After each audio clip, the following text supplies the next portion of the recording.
¿Sabías quién fue que tuvo la osadía de tentar al mismo Hijo de Dios? Imagina, por un momento, la escena. Jesús, en el desierto, totalmente solo, rodeado por la vastedad infinita de un paisaje árido y desolado. El sol golpeando con fuerza sobre su piel, su cuerpo agotado y el hambre consumiéndolo. El desierto, ese lugar tan implacable, tan lleno de polvo, de rocas secas, de colinas sin fin. Nada allí parece tener vida.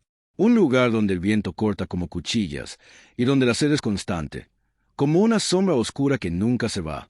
En medio de todo eso, Jesús está completamente solo, sin ninguna compañía humana, sin ningún refugio, enfrentando una prueba profunda en su ser. ¿Qué tan vulnerable te sentirías en una situación así? Imagina pasar 40 días en este lugar sin comida, sin agua, sin la más mínima esperanza de descanso. Es un escenario casi inimaginable para cualquiera, incluso para nosotros hoy, con nuestras comodidades modernas. Pero en ese momento, el Hijo de Dios se encontraba allí, en un lugar que parecía hecho para quebrar la voluntad de cualquier ser humano. Un desierto que representa la prueba más severa que uno pueda imaginar. Pero en ese preciso instante de debilidad, cuando todo en su cuerpo gritaba por un poco de consuelo, algo extraño comienza a suceder. Algo que marcaría un antes y un después. El tentador se aparece. Pero, ¿quién era este tentador? ¿Quién en su sano juicio se atrevería a desafiar a Jesús en su momento de mayor vulnerabilidad?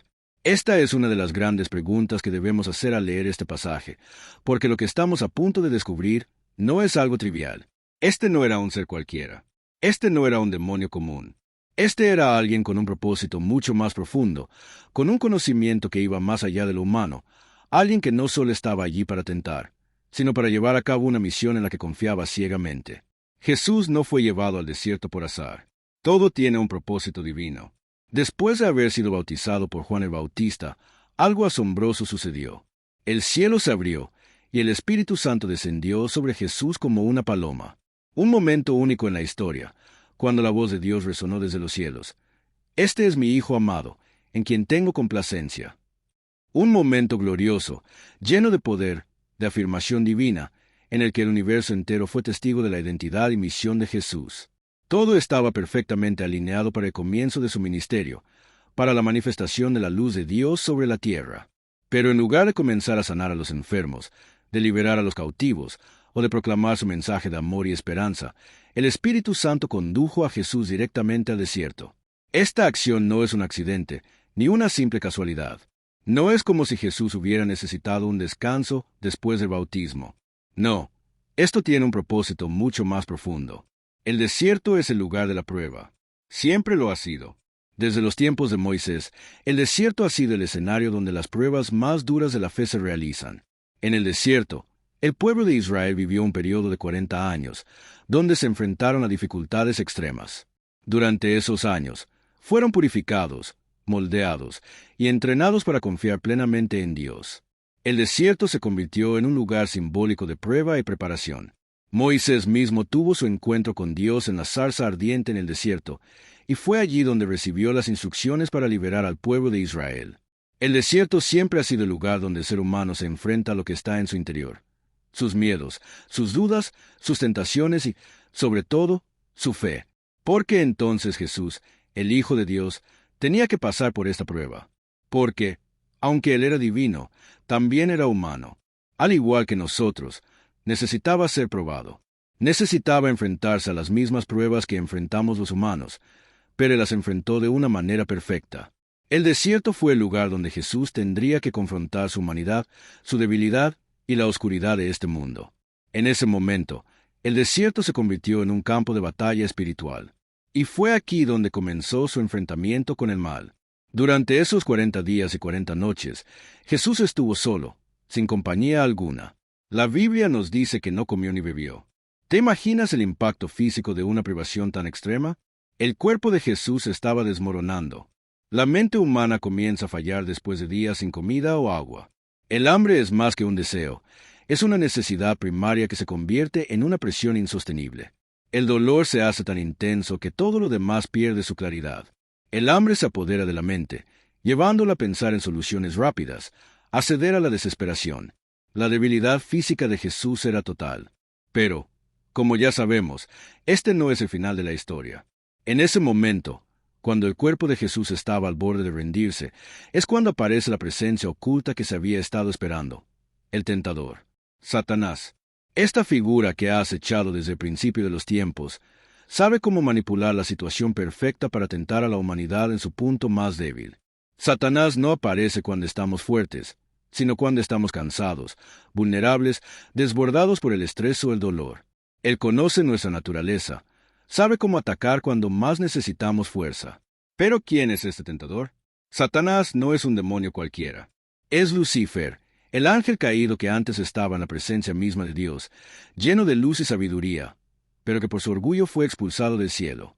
Lucifer deseaba ser igual a Dios, quería tomar el lugar de su Creador, y, al no poder hacerlo, se rebeló y cayó de la gracia. Ahora, en el desierto, se enfrenta cara a cara con Jesús, el mismo que representa la luz y la verdad de Dios.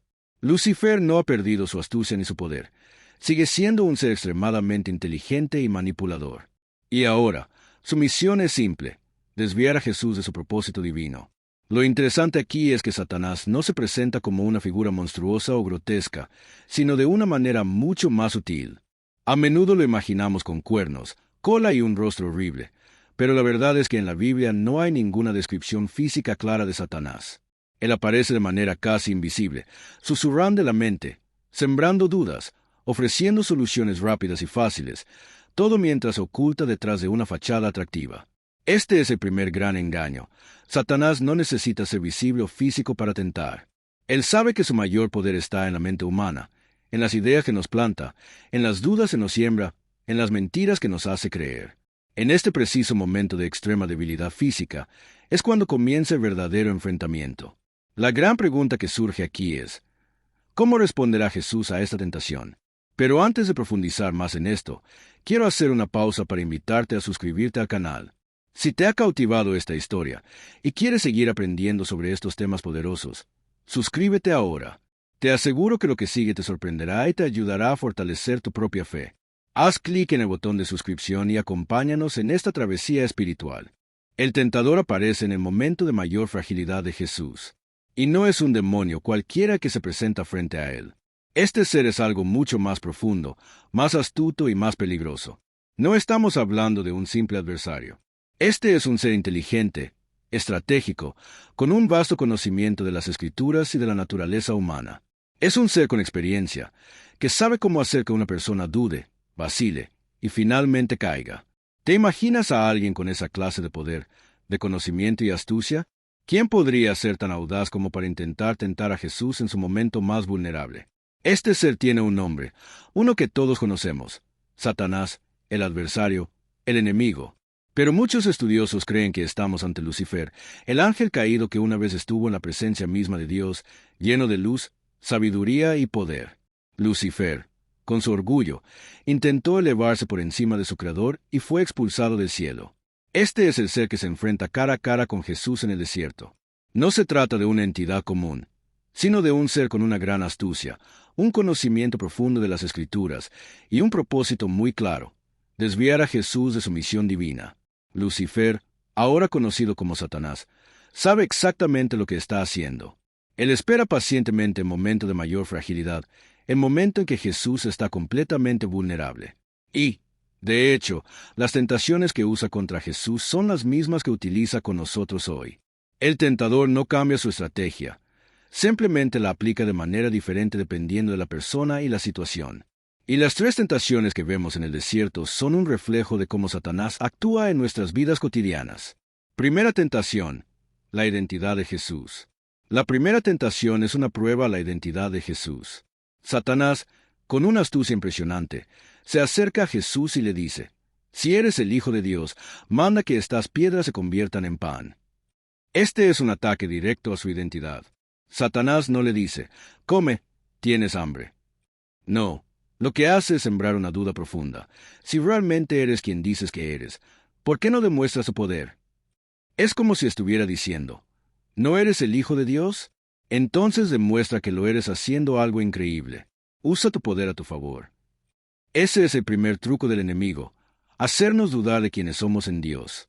Nos hace cuestionar nuestra identidad y nos ofrece una forma de mostrar nuestro valor o de resolver nuestras necesidades inmediatas de una manera que nos aleja de lo que Dios quiere para nosotros.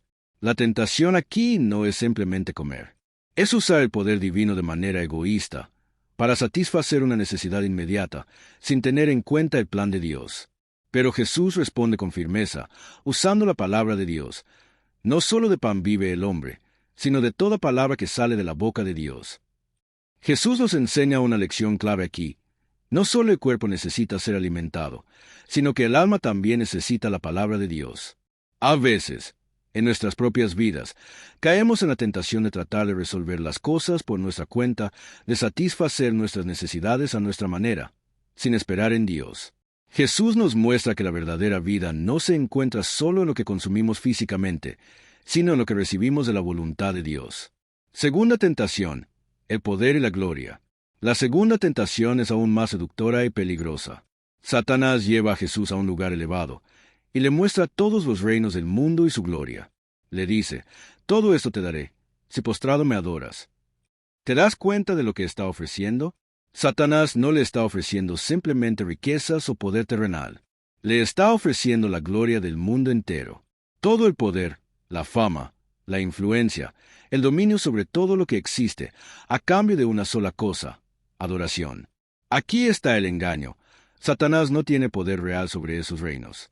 No puede dar lo que no le pertenece. Está ofreciendo algo que no puede cumplir. Es una promesa vacía. Pero, a través de esta promesa, el tentador está tratando de desviar a Jesús del propósito de Dios, que era restaurar todo a través del sacrificio y la obediencia al Padre, no a través de la adoración al mal. Jesús, una vez más, responde de manera clara, solo a Dios adorarás y solo a Él darás culto. Jesús rechaza la oferta de poder y gloria porque Él sabe lo que es verdaderamente valioso, la voluntad de Dios. Esta tentación, como muchas otras que enfrentamos, nos muestra cómo el enemigo trata de ofrecer algo atractivo y tentador, algo que parece que nos dará poder, influencia o éxito, pero que en realidad nos aleja de lo que realmente importa, nuestra relación con Dios y la fidelidad a su propósito para nuestra vida. Tercera tentación, la vanidad espiritual. La tercera tentación es la más astuta de todas. Satanás toma a Jesús y lo lleva al pináculo del templo en Jerusalén. Le dice, si eres el Hijo de Dios, tírate de aquí, porque está escrito que los ángeles te sostendrán. Esta es una manipulación de la Escritura, una interpretación incorrecta del Salmo 91. Satanás usa la propia palabra de Dios para tratar de manipular a Jesús. Esta tentación es un desafío a la fe de Jesús. ¿Realmente confías en Dios? Si lo haces, demuestra tu fe de una manera espectacular. Este es un intento de poner a Dios a prueba. Satanás quiere que Jesús actúe de manera vanidosa, como si necesitara probarle al mundo, y a sí mismo, que tiene poder para hacer milagros a su favor. Es la tentación de la vanidad espiritual, de querer mostrar señales y milagros solo para impresionar, para validarse a uno mismo o para llamar la atención. Pero Jesús responde de manera firme y clara, no tentarás al Señor tu Dios. Esta es una enseñanza vital. La fe no se trata de probar a Dios, de exigirle señales o demostraciones. La verdadera fe se basa en confiar en su voluntad, incluso cuando no entendemos por qué las cosas suceden como suceden. Patrón de las tentaciones. ¿Ves el patrón? Las tres tentaciones siguen una estrategia común. Atacan nuestra identidad, nos ofrecen promesas vacías y manipulan la palabra de Dios. Satanás no cambia su enfoque. Él sabe que estas son las áreas clave donde puede derrotarnos si no estamos firmes en nuestra fe. La primera tentación trata de hacernos dudar de nuestra identidad. La segunda tentación apela a nuestro deseo de poder y éxito mundano, haciéndonos creer que la gloria viene sin necesidad de sacrificio o obediencia a Dios. La tercera tentación trata de distorsionar la fe, llevándonos a poner a prueba a Dios o a actuar por vanidad espiritual. Esas son las mismas tentaciones que enfrentamos hoy. Cada día, el enemigo busca atacarnos en esos puntos débiles. Pero, como Jesús, podemos responder con la palabra de Dios, sabiendo quiénes somos y cuál es nuestro verdadero propósito. Si te ha impactado lo que hemos visto hasta aquí, quiero pedirte que le des me gusta a este video y te suscribas al canal. La historia está tomando un giro impresionante, y en la próxima parte veremos cómo Jesús venció estas tentaciones de una vez por todas, mostrándonos un camino claro para nuestras propias luchas. Así que no te vayas, lo mejor está por venir. Después de esas 3 intensas tentaciones, algo profundamente significativo sucede.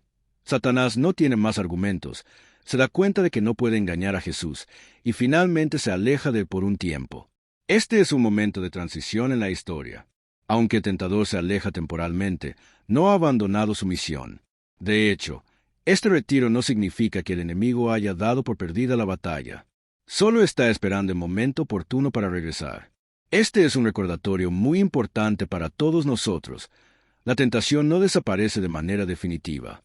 Aunque, por un tiempo, el enemigo retroceda, puede volver en otro momento, con nuevas estrategias, buscando la forma de desviar nuestro camino. Este es un principio fundamental que debemos tener siempre presente. La tentación es una batalla continua. Nunca debemos bajar la guardia.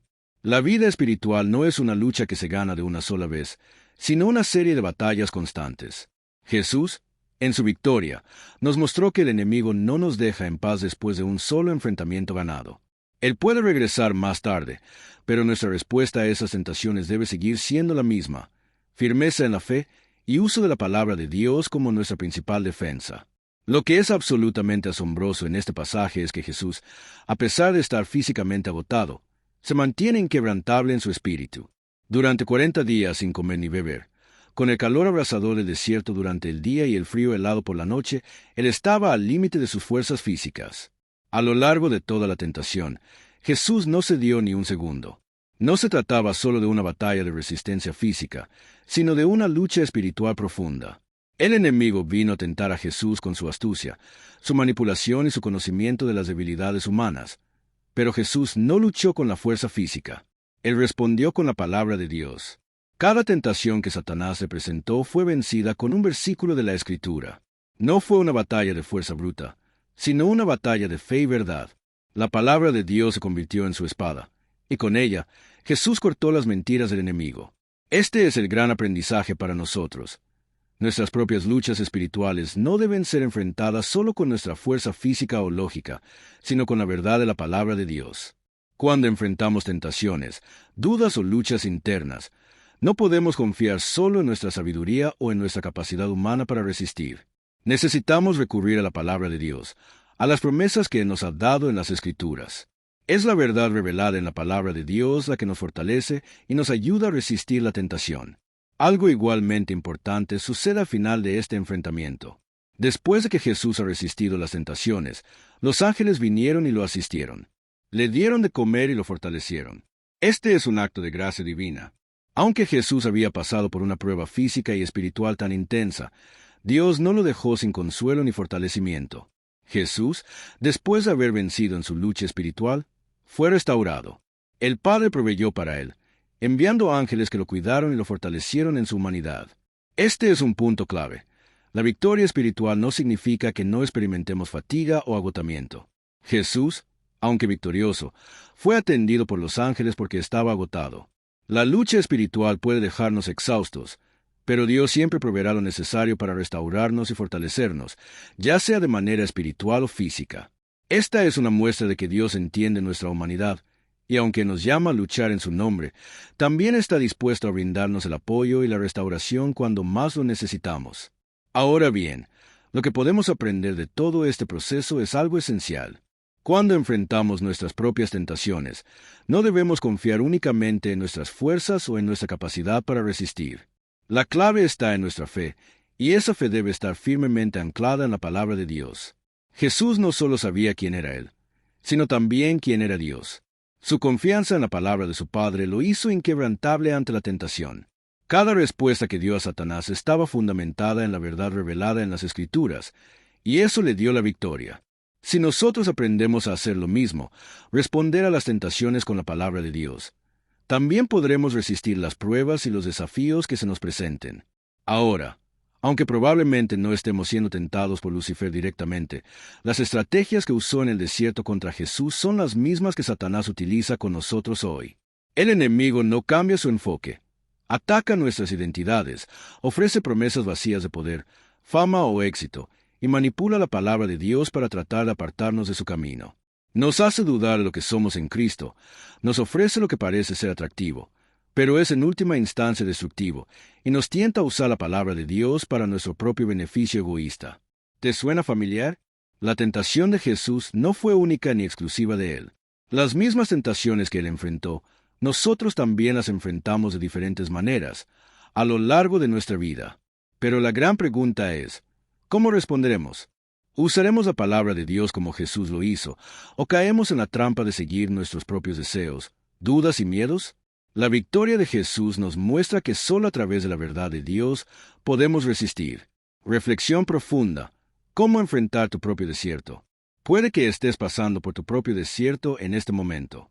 Tal vez te sientes como Jesús en el desierto, solo, agotado, enfrentando una lucha interna o externa que parece interminable.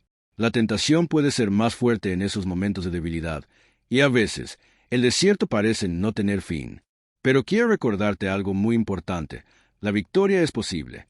La tentación puede ser fuerte, pero tú también puedes salir fortalecido de ella, como lo hizo Jesús. No estás solo en este proceso. Dios te está acompañando, y Él te ha dado todo lo que necesitas para superar la tentación. Si estás atravesando un momento de prueba, quiero que recuerdes que Jesús ya caminó ese camino antes que tú. Él fue al desierto para que, cuando nosotros llegáramos al nuestro, supiéramos cómo salir victoriosos. En tu desierto, Dios está moldeando tu carácter, fortaleciendo tu fe y preparándote para lo que viene después. Aunque el proceso sea doloroso y la tentación sea fuerte, puedes salir de ese desierto más fuerte, más confiado y más alineado con el propósito de Dios para tu vida. La historia de Jesús en el desierto es mucho más que un relato antiguo. Es un manual práctico de cómo enfrentar las tentaciones en nuestra propia vida. Al igual que Jesús, debemos responder a las mentiras del enemigo con la palabra de Dios. Cada vez que enfrentemos dudas, luchas y tentaciones, podemos responder con la verdad de lo que Dios ha dicho sobre nosotros y sobre su propósito. Conclusión. La clave está en la palabra de Dios. El camino para vencer las tentaciones es claro, la palabra de Dios. Jesús nos ha mostrado cómo usarla, cómo defendernos de las mentiras del enemigo, y cómo, a través de la fe, podemos permanecer firmes y resistir el mal. La tentación no desaparece de inmediato, pero si permanecemos firmes en la palabra, si confiamos en Dios y usamos su verdad, venceremos.